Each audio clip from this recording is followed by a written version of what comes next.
Like کریں، subscribe کیجیے، bell icon کو دبائیں تاکہ ہماری ویڈیو سب سے پہلے آپ کے پاس پہنچ سکے۔ حضرت سیدنا ابو ہریرہ رضی اللہ تعالیٰ عنہ بیان کرتے ہیں کہ مصطفیٰ کریم رؤوف الرحیم صلی اللہ علیہ وآلہ وسلم کا فرمان ہے، آقا کریم صلی اللہ علیہ وآلہ وسلم فرماتے ہیں کہ اللہ کے نزدیک سب سے زیادہ پسندیدہ دن جس میں اس کی عبادت کی جائے وہ ذی الحجہ شریف کے 10 دن ہیں، اور اس کے ہر دن کا روزہ 1 سال کے روزوں کے برابر ہے، اور ہر رات کا قیام شب قدر کے برابر ہے۔ اسی طرح ام المومنین حضرت سیدہ عائشہ صدیقہ رضی اللہ تعالیٰ عنہ ارشاد فرماتی ہے، جس نے عشرہ ذی الحجہ کی کسی تاریخ کو رات بھر عبادت کی تو گویا اس نے سال بھر حج اور عمرہ کرنے کی سعادت حاصل کی۔ یعنی سال بھر حج اور عمرہ کرنے والے کو جو ثواب دیا جاتا ہے وہ ثواب اللہ تبارک و تعالیٰ جو ہے وہ ذی الحجہ کی 1 رات میں عبادت کرنے والے کو عطا فرماتا ہے۔ پھر فرماتی ہیں کہ آقا کریم صلی اللہ علیہ وسلم سے میں نے سنا کہ جس نے عشرہ ذی الحجہ کے روزے رکھے تو گویا اس نے پورے سال عبادت کی۔ جو شخص ذی الحجہ شریف کے 10 دنوں کی عزت اور قدر کرتا ہے اور عبادت کرتا ہے، نیکیاں کرتا ہے، گناہوں سے اجتناب کرتا ہے، نیکیوں کا اہتمام کرتا ہے، گناہوں سے پرہیز کرتا ہے، تو اللہ تبارک و تعالیٰ اس کو 10 نعمتیں عطا فرمائے گا۔ پہلی نعمت جو ذی الحجہ شریف کے 10 دنوں کے احترام میں عبادت کرے اور گناہوں سے پرہیز کرے، اس کو پہلی نعمت یہ ملے گی کہ اللہ تعالیٰ اس کی عمر میں برکت عطا فرمائے گا، اس کی عمر طویل ہوگی اور عمر میں اللہ تعالیٰ برکت عطا فرمائے گا۔ دوسری نعمت اللہ اس کو یہ دے گا کہ اللہ تعالیٰ اس کے مال میں برکت عطا فرمائے گا۔ تیسری نعمت اس کو یہ ملے گی کہ اللہ تبارک و تعالیٰ مصیبت اور بلاؤں سے اس کی اور اس کے اہل و عیال کی حفاظت فرمائے گا۔ آج ہر بندہ چاہتا ہے کہ اس کی حفاظت ہو، اس کے اہل و عیال کی حفاظت ہو مصیبتوں سے، بلاؤں سے، تو جو ذی الحجہ شریف کے 10 دنوں میں اللہ کی عبادت کرے، گناہوں سے پرہیز کرے، تو اللہ تبارک و تعالیٰ اس کی اولاد کی اور اس کے گھر والوں کی اور اس کی جملہ بلاؤں سے، پریشانیوں سے، مصیبتوں سے اس کی حفاظت فرمائے گا۔ چوتھی نعمت اس کو یہ ملے گی کہ اس سے جو گناہ اس کی زندگی میں ہو گئے ہیں ذی الحجہ شریف کے احترام کی برکت سے اور اس عشرے میں عبادت کی برکت سے اللہ تعالیٰ اس کے گناہوں کو معاف فرما دے گا اور اللہ اس کی مغفرت فرمائے گا۔ پانچویں برکت اس کو یہ نصیب ہوگی کہ اللہ تبارک و تعالیٰ اس بندے نے جو نیکی کی ہے تو اس کی نیکیوں کو بڑھائے گا اور اس میں اضافہ فرمائے گا۔ چھٹی برکت اور نعمت اس کو یہ نصیب ہوگی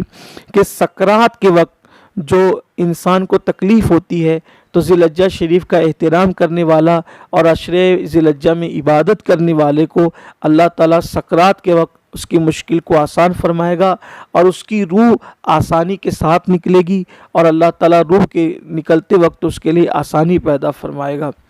اور 7ویں نعمت اللہ تعالیٰ اس کو یہ نصیب فرمائے گا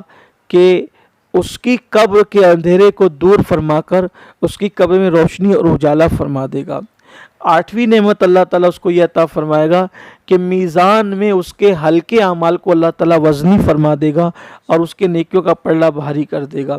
اور 9ویں نعمت اس کو یہ ملے گی کہ اللہ تعالیٰ اس کو جہنم سے محفوظ فرما لے گا۔ اور 10ویں نعمت اللہ تعالیٰ اس کو یہ عطا فرمائے گا کہ جنت میں اللہ اس کے درجات کو بلند فرمائے گا۔ پھر اس کے بعد چونکہ رات کا قیام روزے سے متعلق آپ نے سنا، اب ذی الحجہ شریف کے پہلے عشرے میں خیرات کرنے کا جو ثواب بیان کیا گیا ہے، حضور سرکار بغداد غوث الاغواث قطب الاقطاب سیدنا شیخ عبد القادر جیلانی رضی اللہ تعالیٰ عنہ بیان فرماتے ہیں کہ جس نے ذی الحجہ شریف کے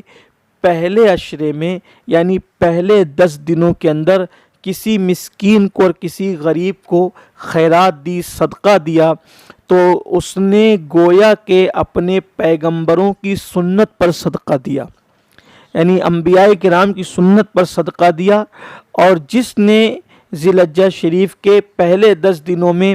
کسی مریض کی، کسی بیمار کی عیادت کی تو اللہ تبارک و تعالی اس کو اولیاء کرام اور ابدال کی عیادت کا ثواب عطا فرمائے گا۔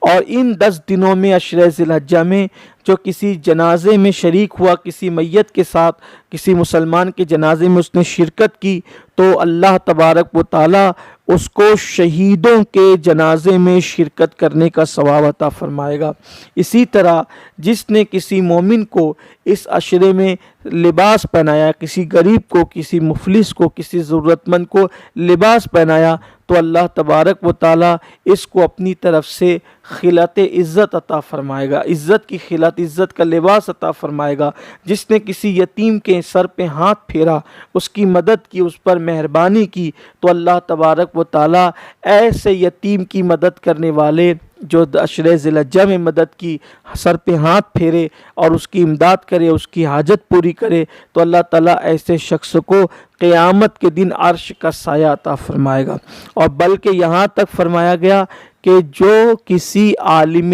دین کی مجلس میں عشرہ ذی الحجہ میں شریک ہوگا تو اللہ تعالیٰ اس کو انبیاء و مرسلین کی مجلس میں شرکت کرنے کا ثواب عطا فرمائے گا۔ یہ بڑے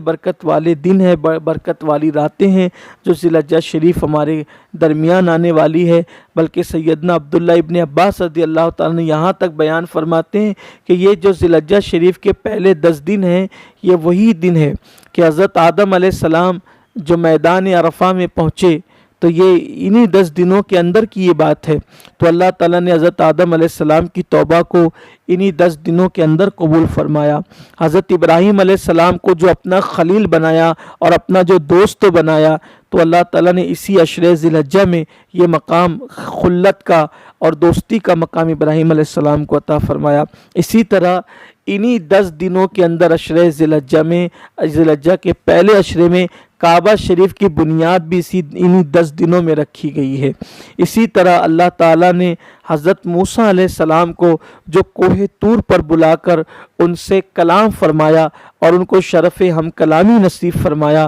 تو وہ بھی عشرہ ذی الحجہ ہی تھا، یعنی ذی الحجہ کے یہ 10 دنوں کی بات ہے۔ اسی طرح اللہ نے حضرت داؤد علیہ السلام کی جو دعا قبول فرمائی، تو یہ بھی ذی الحجہ شریف کے ہی 10 دن تھے، یہ عشرہ مبارکہ کے دن تھے۔ یعنی کمنٹ شیئر ضرور کریے۔